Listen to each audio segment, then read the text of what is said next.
I've been using this Osmo Pocket 3 mainly for behind the scenes content of my video productions. It's super convenient. My assistant grabs this thing, sets it up in vertical mode, records 10 to 15 second clips of the behind the scenes, and they are ready for upload to social media. However, on this episode, I want to focus on the car tracking shots that you can get with this little thing.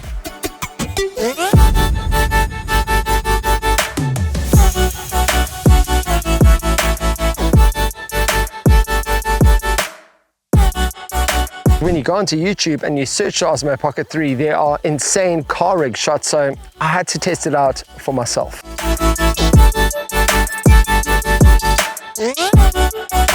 So here we are in the office on the Osmo Pocket 3. In this episode, I'm going to show you two different car mounting options, one super cheap and one slightly more expensive or a lot more expensive. But I'll let you be the judge as to whether you need to go the more expensive route or not. And while these car mounting options offer you great motion for the Osmo Pocket 3, there really is no point in getting great motion out of this camera if you don't have your settings dialed in. So at the end of this episode, I will be showing you my exact settings to get the very most out of this minute 1-inch sensor. The first car mount that I got was this little plastic thing off of eBay. It looks like a toy, and you wouldn't expect it to work well, but it really does. So once I set up the mount on the back of the vehicle, I simply took my cell phone, the clamp, rigged it to my rearview mirror, logged into the Mimo app, and selected the vehicle that I wanted the camera to track. It really was as simple as that.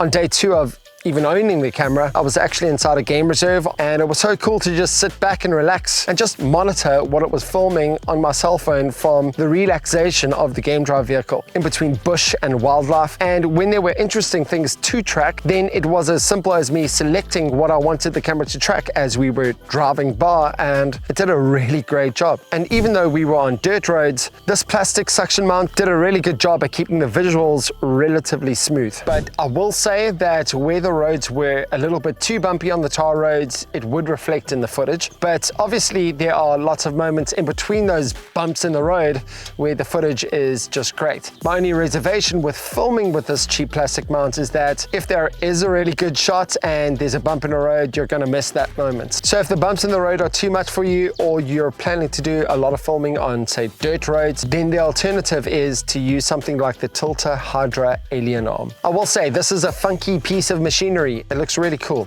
but its performance is as cool as it looks. This thing uses an electronic suction cup, meaning that once you place it onto your vehicle, it constantly checks if pressure has been released from the suction mount. And if pressure has been released, it automatically, electronically resucks onto the vehicle, if that makes sense. On top of that, it's got this really cool shock absorbing arm, kind of like what you would see on a Steadicam. So essentially when you hit those bumps, that arm absorbs the bumps.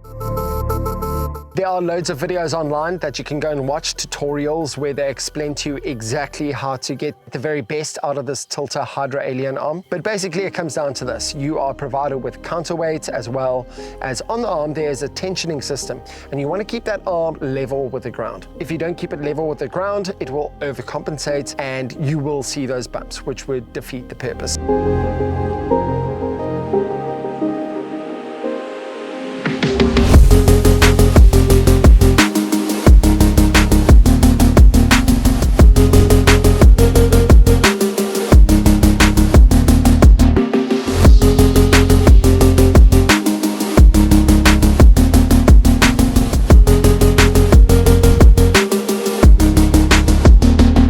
Like I said before, these car mounting options allow you to capture some really incredible dynamic shots with your Osmo Pocket 3, but it's pointless if you are getting great motion out of the camera, but your settings are not dialed in, so you're not getting the best visuals out of the camera.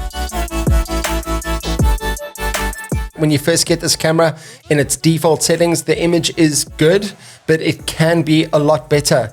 The default settings lead to a overly sharpened, overly processed image. So there are a few things that I do to get the most out of this tiny sensor. Before we get into those settings though, I must just start off by giving you a tip for a better viewing experience and just to make the job of changing settings a lot easier.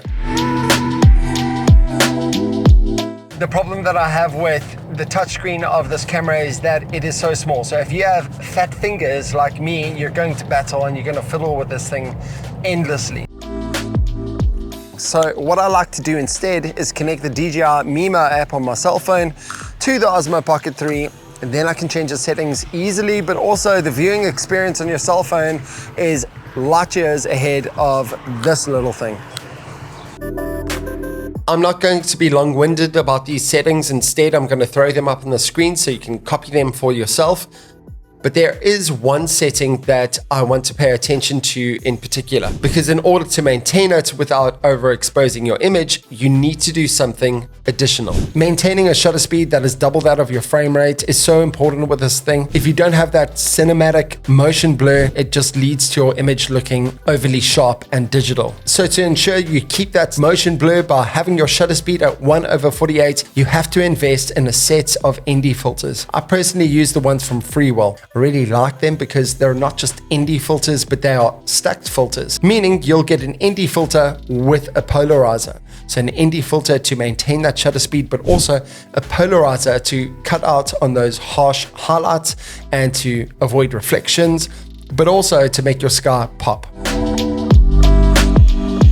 Overall, I'm really stoked with this camera. Once you dial in the settings, you can get some really nice images. For my behind the scenes content, I'm already using it on my music videos for my car tracking shots. However, I will say that I am looking forward to a slightly larger sensor on the next generation of this Osmo Pocket 3. But otherwise, good purchase, especially secondhand. There's tons of them online, so take a look. If you enjoyed this video, please like, comment, and subscribe. Until next time, cheers.